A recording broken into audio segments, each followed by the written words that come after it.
So we started to discuss the Quran. Now, I didn't know much about it at the time, other than the basics. It was the holy text of Islam and so on and so forth.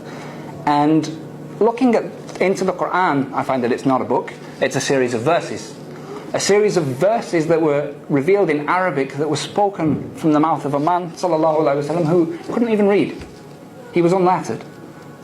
And the things that this book discusses, the language that it uses, is so powerful and so eloquent, and yet so precise and straight to the point, that it's not just a series of stories. The Quran is what? It's a book of law.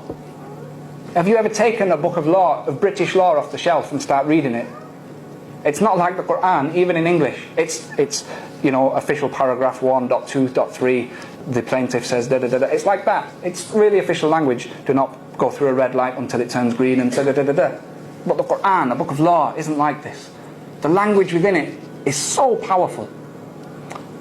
And this book is revealed at a time when the Arabic language itself was pretty much at its apex. There were, as we know, there were poets in Mecca and Medina at the time who could speak the most eloquent Arabic, tell the most fantastic stories. And one of the signs that the Quraysh used to try and show that they were number one was that they had the best poets.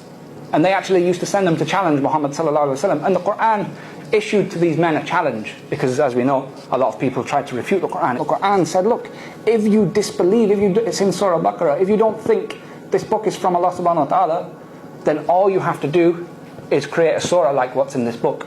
Just one chapter like what you see in this book. Because if somebody else can do it, that means it came from a man. If no one else can do it, that means it must have come from Allah subhanahu wa ta'ala. Now I thought, okay, that's interesting. I wonder if anybody managed it. I look into it. Of course, nobody did. There were many challengers who attempted it, but nobody did. That was back then. How about more recently?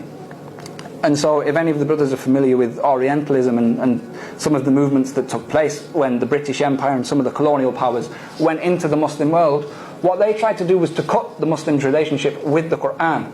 And the way they tried to do this was to meet this challenge, to disprove the Quran. So there are entire institutes that were set up to refute the language of the Quran and imitate it. None of them could do it. There were professors who were paid hundreds of thousands of pounds. They became Muslim because they couldn't do it.